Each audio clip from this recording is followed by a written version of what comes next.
ठाणे शहरामध्ये काल रात्रीपासून मुसळधार पाऊस पडतो आहे. काल रात्री 2:30 ते 4:30 या दरम्यान जवळपास 100 मिलीमीटर एवढा पाऊस शहरामध्ये पडला. त्यामुळे शहराच्या टेंबी नाका त्याचप्रमाणे सखल भागांमध्ये पाणी साचण्याच्या घटना घडल्या होत्या. दरम्यान मुसळधार पावसामुळे शहरात आपत्तीजनक परिस्थिती उद्भवू नये यासाठी ठाणे लोकसभेचे खासदार नरेश म्हस्के यांनी आज दुपारी महापालिका मुख्यालयातील आपत्ती व्यवस्थापन कक्षाला भेट देऊन परिस्थितीचा आढावा घेतला. ठाणे महानगरपालिकेच्या अधिकारी आणि कर्मचाऱ्यांना त्यांनी सूचना दिल्या. भविष्यात अशा प्रकारची परिस्थिती निर्माण होऊ नये यासाठी सूचना देखील दिल्या.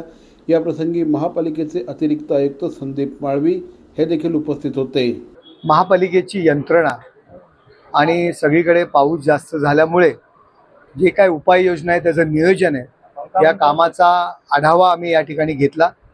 आणि जो काही पाऊस पडतोय ज्या ठिकाणी झाडं उन्मळून पडत आहेत त्या ठिकाणी ताबडतोब कारवाई करणं, त्याचबरोबर जे काही पावसामुळे खड्डे पडले असतील ताबडतोब ते भरणं, कारण भविष्यामध्ये दुर्घटना त्या ठिकाणी घडू शकतात. पाणी साचलेलं असं खड्डा दिसत नाही.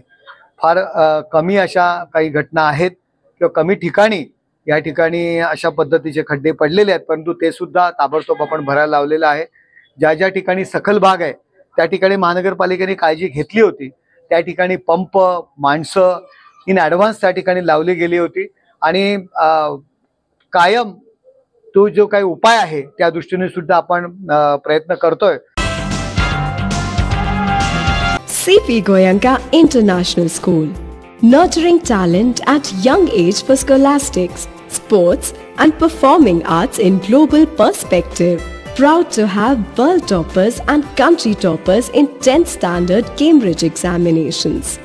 Ranked the best emerging school by the Times of India for personality over percentage, CP Goenka is the intelligent choice.